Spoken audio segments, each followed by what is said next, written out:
전직 대통령 박근혜 씨가 특별 사면으로 일주일 뒤에 풀려납니다. 국정농단 사건 등으로 수감된 지 4년 9개월 만입니다. 다만 사면 복권됐어도 전직 대통령에 대한 예우는 박탈된 채로 경호만 유지됩니다. 문재인 대통령은 박 씨의 건강과 국민 통합을 고려해서 사면을 결정했다고 밝혔습니다. 또 이번 신년 특별 사면으로 전직 총리 한명숙 씨는 복권됐고 전직 대통령 이명박 씨는 빠졌습니다. 전격적으로 이루어진 이번 사면의 배경과 함께 두 달 남짓 앞둔 대선에 어떤 영향이 있을지까지 짚어보겠습니다. 첫 소식 연지환 기자입니다. 장기간 징역형을 집행 중인 박근혜 전 대통령을 특별 사면 및 복권하고 형집행을 완료한 한명숙 전 국무총리를 복권합니다. 정부가 오늘 국무회의에서 전직 대통령 박근혜 씨를 사면 복권하기로 의결했습니다. 지난 2017년 국정농단 사건으로 구속된 지 4년 9개월 만에 풀려납니다. 서민생계형 형사범, 선거사범 등 3,094명이 이번 신년 특별 사면 대상입니다. 불법 정치자금을 받은 혐의로 실형이 확정된 후 만기 출소한 전직 총리 한명숙 씨도 복권되면서 피선거권 등을 회복했습니다. 하지만 수감 중인 전직 대통령 이명박 씨는 대상에서 빠졌습니다. 청와대는 국민 통합과 박 씨의 건강 상태를 고려했다고 밝혔습니다. 청와대 관계자는 문 대통령이 두루 의견을 들어왔고 고심이 많았다며 선거와 관련한 고려는 일절하지 않았다고 전했습니다. 박 씨는 대독 메시지를 통해 감사의 뜻을 표했습니다. 많은 심려를 끼쳐드려 국민 여러분께 송구스럽다는 말씀을 드립니다. 어려움이 많았음에도 사면을 결정해 주신 문재인 대통령과 정부 당국에도 심심한 사의를 표합니다. 병원에서 허리 질환 등으로 치료를 받고 있는 박 씨는 오는 31일 자정에 석방됩니다. JTBC 연지환입니다. 네, 전직 대통령 박근혜 씨는 지금 삼성 서울병원에 입원해 있습니다. 박범계 법무부 장관은 건강 상태가 매우 중요한 기준이 됐다고 했는데요. 어떤 상태인지 조보경 기자가 보도합니다. 법무부 사면심사위원회를 앞두고 박근혜 씨의 건강이 악화된 사실이 알려졌습니다. 기존에 앓던 어깨 질환과 허리 디스크 외에도 정신과적 문제까지 생겼던 겁니다. 법무부는 6주 이상이 더 필요하다는 전문의 의견에 따라 치료를 계속할 예정이라고 했습니다. 박범계 법무부 장관도 의사 소견서가 이례적으로 자세히 적혀 있었다며 건강에 문제가 있다는 취지로 말했습니다. 청와대에서 사면 결단을 내릴 수도 있다는 전망이 나온 것도 이때부터입니다. 박근혜 씨는 허리와 어깨와 관련된 질환 말고도 음식물을 잘 씹지 못하고 극심한 스트레스를 호소하는 등 다른 건강 문제도 있는 걸로 전해집니다. 박범계 법무부 장관은 사면심사위원회에서 박 씨에 대한 충분한 자료를 놓고 심사했다고 했습니다. 네, 국민 대화합과 함께 건강 문제가 최근 일은 아니고요. 그 소견서가 아주 중요한 기준이 됐었습니다. 수용자들의 건강 상태를 설명하는 자료는 대체로 간단한데 여러 전문의들이 자세하게 소견을 적을 정도로 건강이 좋지 않았던 겁니다. 다만 참여연대 등 일부 시민단체에서는 건강상 이유라면 형 집행정지 조치를 검토해야 하고 사면할 일은 아니란 비판이 나오기도 했습니다. 잠시 형 집행을 멈추는 형 집행정지와 다르게 사면은 남은 형기가 모두 사라지고 벌금도 면제시켜준다는 이유입니다. JTBC 조보경입니다. 삼성 서울병원에 나가 있는 취재기자 연결하겠습니다. 홍지영 기자, 다음 주에 일주일 뒤에 사면이 되는데 지금 병원에 있는 거면 어떤 방식으로 풀려나는 겁니까? 네, 지금은 법무부 직원들이 박근혜 씨가 머무르는 병실 앞을 지키고 있는데요. 사면이 되는 시각인 31일 0시가 되면 사면증을 전달한 뒤 모두 철수합니다. 이때부터 자유의 몸이 됩니다.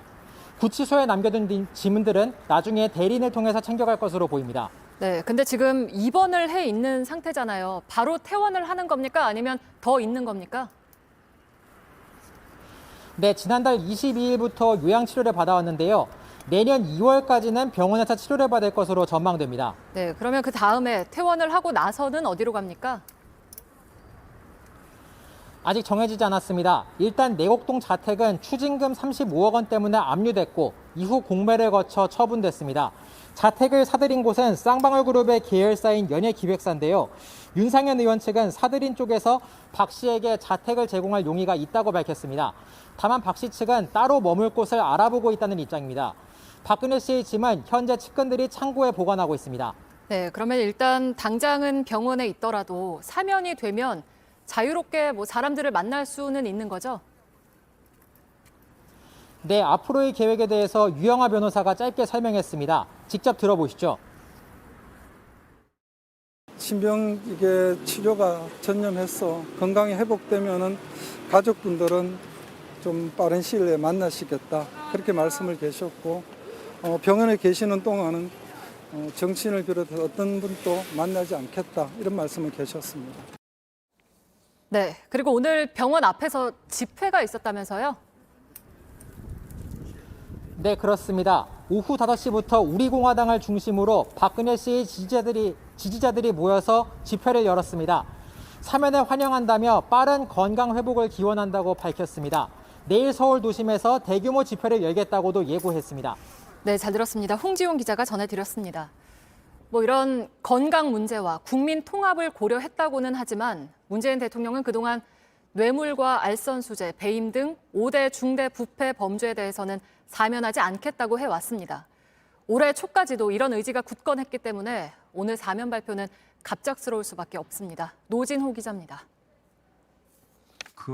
올해 초 문재인 대통령은 박근혜 씨의 사면에 부정적이었습니다. 지금은 사면을 말할 때가 아니다라는 생각입니다. 엄청난 국정농단 그리고 권력형 비리가 사실로 확인됐고 일각에서 사면 요구가 이어졌던 지난 5월에도 문 대통령은 명확한 답을 내놓지 않았습니다. 사면을 바라는 의견들이 많이 있는 반면에 또 그에 대한 또 반대 의견도 만만치 않게 많이 있는 상황이고요. 부패 정치인 사면에 부정적이었던 문 대통령의 모습은 처음 대통령 선거에 나섰던 2012년부터 일관되게 이어져 왔습니다. 뇌물, 알선수재, 알선수뢰, 배임 등령을 5대 중대 부패 범죄로 규정을 하고 5대 중대 부패 범죄자에 대해서는 대통령의 사면권을 제한하도록 다시 도전했던 2017년 대통령 선거에서도 이 의지는 공약집 나라를 나라답게 그대로 담겼습니다. 이달 초에도 연말연시 특별사면 대상에 전직 대통령이 포함될 수 있다는 관측이 나왔는데 청와대 관계자는 이때에도 사면과 관련한 어떠한 논의도 이뤄진 적이 없다며 가능성을 일축했습니다. 이 때문에 대선을 70여일 앞두고 이뤄진 이번 사면의 배경을 놓고 정치권에선 다양한 말들이 나오고 있습니다. JTBC 노진호입니다. 네, 문재인 대통령은 전 국무총리 한명숙 씨도 복권했습니다. 2017년에 징역 2년을 채우고 나온 한 씨가 유죄 판결을 받으면서 잃어버렸던 권리들을 되찾아 주겠다는 겁니다. 여기에는 선거에 나간다든지 정치 활동을 할 수 있는 권리도 포함됩니다. 그런데 추징금도 다 내지 않은 한 씨가 복권될 자격이 있는지에 대해서 논란입니다. 박지영 기자입니다. 전 국무총리 한명숙 씨는 건설업자에게 9억 원의 불법 정치 자금을 받은 혐의로 2015년 징역 2년형을 확정받았습니다. 법원은 추징금도 8억 8,300만 원을 내라고 했습니다. 수감 생활은 2017년 끝이 났지만 추징금은 아직 5분의 1밖에 내지 않았습니다. 검찰이 임대차 보증금 1억 5천만 원과 예금, 자서전 인쇄 등을 추징했는데도 아직 7억 820만 원이 남아 있습니다. 문재인 대통령은 2019년 12월 임기 중 3번째 특별 사면을 했는데 당시엔 추징금을 다 냈는지가 기준 중 하나였습니다.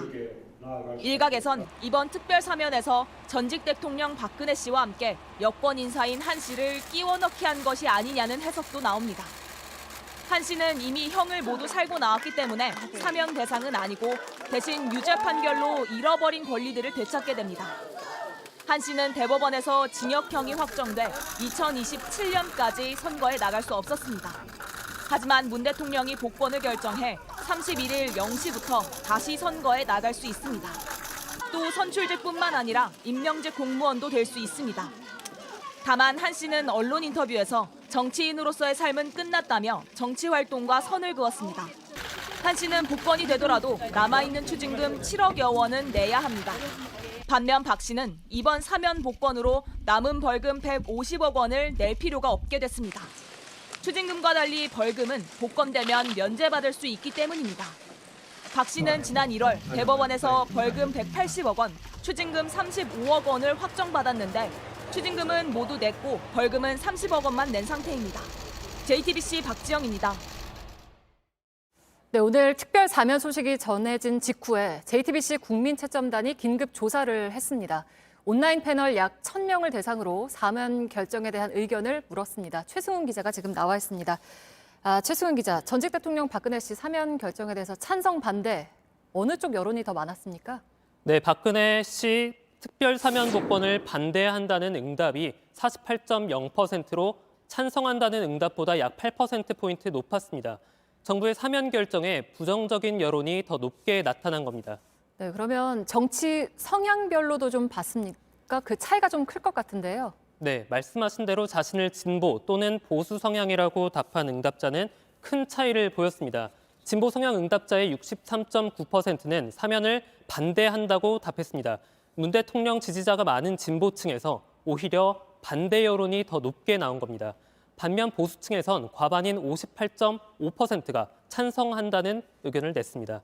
구속기간이 5년 가까이 되면서 보수층 사이에서 퍼진 박근혜 동정론이 반영된 결과로 보입니다. 한 가지 더 주목해볼 지점은요. 자신을 중도 성향이라고 밝힌 응답자들입니다. 반대가 47.2%, 찬성이 40.9%로 오차범위 내였습니다. 네, 그리고 정부가 박근혜 씨 사면의 근거로 국민 대통합을 이야기했는데 이 명분에 대해서는 동의를 하는 편입니까? 어떻습니까? 아닙니다. 국민 대화합에 도움이 안 된다는 응답이 54.7%로 나타났습니다. 도움이 된다는 답변 28.3%에 비해서 거의 2배에 가까운 수치입니다. 사면 자체에 대한 찬성, 반대를 떠나서 정부가 내놓은 사면 명분에 대해 동의하지 못하는 사람이 훨씬 많은 것으로 풀이됩니다. 네, 대선이 지금 석 달도 채 안 남은 상황인데 이번 사면이 정치권에 미칠 파장이 가장 중요할 텐데요. 그러면 사면권을 행사한 문재인 대통령에 대한 국민들의 평가도 좀 달라질까요? 어떨까요? 예, 여론에 당장 큰 파장이 있을 거라고 예상하기는 어려워 보입니다. 이번 사면이 문 대통령에 대한 평가에 아무 영향을 끼치지 않았다. 이렇게 답변한 사람이 전체의 절반쯤으로 가장 많았기 때문입니다. 다만 문 대통령에 대한 생각이 변했다고 답한 사람 중에서는요. 부정적으로 바뀌었다는 응답이 32.8%로 긍정적 영향을 줬다는 응답의 2배를 넘어섰습니다. 앞서 말씀드린 것처럼 정부가 밝힌 사면 복권의 이유를 납득할 수 없다. 이런 여론이 많았던 만큼 문 대통령에 대한 생각이 부정적으로 바뀐 사람이 더 많았던 걸로 보입니다. 네, 그리고 오늘 전직 국무총리 한명숙 씨도 복권을 하기로 결정을 했고 또 전직 통합진보당 의원 이석기 씨도 오늘 가석방을 했는데 여기에 대한 여론은 어떻습니까? 네, 채점단의 43.7%가 한명숙 씨의 복권에 반대고요. 이석기 씨의 가석방에는 그보다 더 높은 55.5%의 응답자가 반대 의견을 냈습니다. 두 사람에 대한 정부의 조치가 마음에 들지 않는다는 여론이 높은 겁니다. 네, 잘 들었습니다. 국민채점단 최승훈 기자였습니다. 그리고 당초에 예고해드렸던 국민채점단 저출산 해소 정책에 대한 채점 결과는 저희가 다음 주에 최승훈 기자가 알려드리도록 하겠습니다. 네, 그러면 왜 이 시점에 사면이 이루어진 건지 취재기자와 한 걸음 더 들어가 보겠습니다. 정치부의 박소연 기자 나와 있습니다. 그동안 문 대통령은 전직 대통령 사면에 대해서 좀 부정적이지 않았습니까? 그렇습니다. 올해 1월 이낙연 민주당 대표가 두 전직 대통령 사면 필요성을 꺼내들자 여론이 급격히 나빠진 바 있습니다. 네. 당시 문 대통령이 나서서 지금은 사면을 얘기할 때가 아니다라면서 수습을 한 바 있습니다. 그러면서 이유로 든 게 국민적 공감대가 형성이 되어야 한다는 이유였습니다. 네. 지난 5월에도 다시 한번 이 국민적인 공감대 강조한 바 있습니다. 네, 그러니까 앞서 국민적 공감대를 이유로 이제 사면에 반대를 했던 건데 그렇다고 여론이 지금 우호적으로 변한 건 아니잖아요. 그렇습니다. 이 국민채점단 결과만 봐도 여론이 사면에 우호적이지 않습니다. 네. 가장 최근에 실시된 여론조사 결과에서도 반대가 43.7%, 찬성이 39.2%로 오차 범위 내에 있습니다. 그러나 청와대 안팎에서는 꾸준히 결자 해지 차원에서 문 대통령 임기 내에 사면을 단행할 것이라는 관측 꾸준히 제기됐었는데요. 만약 사면을 단행한다 하더라도 이 정치적인 중립 논란 피하기 위해서 내년 3월 대통령 선거가 끝난 이후가 될 것이라는 게 대체적인 관측이었습니다. 네, 그랬는데 그럼 왜 하필 지금이었을까요? 우선 대선이 3개월도 채 남지 않은 시점이라는 점에서 여러 정치적인 해석이 불가피합니다. 당장 야당에선 보수 분열을 노린 이 대선용 정치 사면이라는 반발 나오고 있습니다. 다만 사면을 결단하는 것도 시점을 선택하는 것도 대통령 사면권의 일부라는 게 청와대의 설명입니다. 네. 취재를 종합해보면요. 문 대통령은 고심을 거듭하다 어제 늦은 오후에 최종 결단을 내린 것으로 보입니다. 결국 건강 상태가 이 가장 큰 이유였던 것으로 보이는데요. 청와대 내에서도 이 민감할 정도로 제대로 알려지기 어려운 건강 상태인 것 같다는 목소리도 나오고 있습니다. 네. 그래도 문 대통령 스스로 좀 말을 뒤집었다는 비판을 피할 수가 없을 것 같은데요. 맞습니다. 이 사면을 반대하는 분들의 넓은 이해와 해량을 부탁드린다는 문 대통령의 말에서 여러 고심의 흔적이 보입니다. 그러나 줄곧 강조해온 국민적 공감대라는 부분에 있어서 과연 형성이 됐느냐는 부분에 있어서는 여러 이견이 있는 게 맞습니다. 박 씨는 국정농단 사건과 관련해서요, 이 자신의 잘못을 뉘우치거나 국민께 용서를 구한 적도 없습니다. 이러한 이유로 제왕적 대통령 권한이 또다시 남용이 됐다. 촛불 정부가 국민을 배신했다는 비판 나오고 있습니다. 네, 잘 들었습니다. 박소영 기자였습니다. 지금 이렇다 보니까 5년 전 촛불을 들고 거리에 나왔던 단체들도 이번 사면 결정을 비판하는 목소리를 냈습니다. 시민들에 대한 배신이라면서 곧 규탄하는 기자회견을 열겠다고도 했습니다. 김지성 기자입니다. 지난 2016년 서울 광화문을 비롯한 거리 곳곳은 촛불로 물들었습니다. 대통령 퇴진을 외치며 촛불을 들었던 단체들은 사면 결정에 대해 비판을 쏟아냈습니다. 국정농단과 정경유착 뇌물 범죄를 인정한 적도 없고 사과한 일도 없습니다. 사회적 통합과는 거리가 멀고 대선을 앞두고 정치적 고려에 따른 사면이라고 생각합니다. 시민들을 배신했다는 목소리도 나옵니다. 박근혜 씨에 대한 특별 사면은 한겨울 나라다운 나라를 만들기 위해서 거리로 나왔던 1,700만 촛불 시민에 대한 배신 행위이고, 건강 문제가 이유라면 사면이 아닌 형 집행 정지를 하면 됐다는 주장과 문재인 대통령 스스로 약속을 저버렸다는 목소리도 나왔습니다. 대통령 스스로도 공약으로 부패 범죄와 같은 경우에 있어서는 사면권을 행사하지 않겠다라고 공약을 했는데 스스로의 공약들을 위반한 것으로 보여집니다. 이런 가운데 참여연대 등 주요 시민단체는 다음 주 월요일 청와대 앞에서 이번 사면 결정을 규탄하는 기자회견을 열 계획입니다. JTBC 김지성입니다.